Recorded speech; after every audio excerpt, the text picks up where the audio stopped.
turn to you, Professor Milton Friedman. Here's Milton Friedman winning the Nobel Prize and getting booed, jeered at the ceremony. Why would an advocate of freedom make someone so angry? Well, a lot of people don't like Milton Friedman's ideas, and with us now is a college professor who's the author of the book Consumed: How Markets Corrupt Children, Infantilize Adults, Swallow Citizens Whole. So please welcome Ben Barber. You teach courses at the University of Maryland, and you are a senior fellow at the liberal think tank Demos. So, that's right. What did he get wrong? I think he got it all right. Well, what he got wrong, and what you all have gotten wrong today on the show, is the notion that the choice we face is between a free, competitive, small business marketplace and a big, bad, bureaucratic government. And if that were the choice, I'd be with Milton Friedman. But the real choice we face is between big, untransparent corporations, which are much bigger in many cases than government in terms of what it does, and democratic government, which belongs to us. You don't like what happens in government, you vote them out. You don't like what happens at BP, who do you vote for? You just watch the world get polluted. But government you get to vote for every 4 years. I get to decide if I don't like BP every day. I can choose not to go there. You can choose. Yeah, you can choose whether you want BP or Shell or Mobile, but if you want light rail transport in the United States that's electrified, you don't even have that choice because we have taken off the table the significant public choices that constitute real choice and are made to think that because you can choose between 200 kinds of car, from a Hummer to a Prius, that makes freedom. You go to L.A., there's no public transportation to use. To me, those are fundamental human choices that have been taken off the table in a purely market economy. In a balance between a democratic and a market economy, that works. When you have unbridled capitalism, which again in the last 30 years we've had here, you've got lots of problems. Just look in the Gulf of Mexico if you want to see one of them. We've had unbridled capitalism. We had that big pile of rules. They look like bridles to me.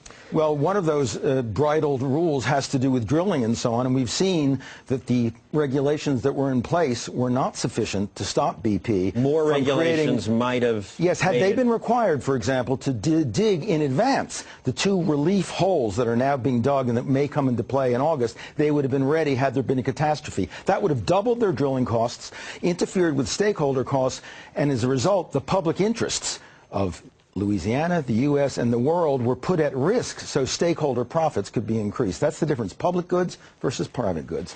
And if every well had to have 2 relief holes, wouldn't that make gas cost $5 a gallon? It sure would, and maybe we'd use less and we'd go to alternative energy, and then we'd be in a good situation. Without regulation, companies would underpay their workers. They would indeed, and they have in the past. When capitalism in the 19th century got started in England and here, they paid much less than a living wage. 12-year-olds worked 12 to 15 hours a day instead of going to school. And they did it, again, not because they wanted to abuse children, but because they wanted to maximize profits. So we need minimum wage laws, child wage laws, OSHA, the Occupational Safety and Health Administration, to keep the workers safe. Indeed, started by that great socialist president, Richard Nixon, who was at the time the president when OSHA, the Office of Safety and Health Administration, was put in. Just like Teddy Roosevelt, another great Republican, was the first one to pass antitrust legislation to prevent private so-called competitive corporations from becoming big monopolies. And let me just clarify this graph which we put up, which supports your point about OSHA. It does show that workplace deaths have dropped steadily since OSHA was created in 1971. Well, we need the government, we need our democratic institutions. It's not some big backer, it's ours.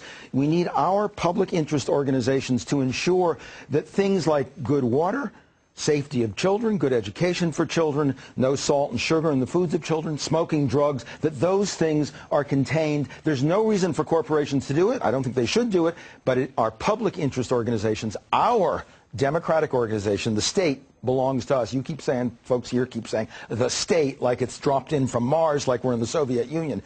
The state belongs to us. We vote for the governor, the mayor, the city council, the Congress. We may not like them, but then it's our fault. Vote for the ones you do like. And the Tea Party's got it right. If they don't like the way it's doing, vote for it. But the Tea Party cannot vote for the Board of Governors of BP. They can vote for the U.S. Congress. And that's the difference between government, which belongs to us, and corporations, which don't.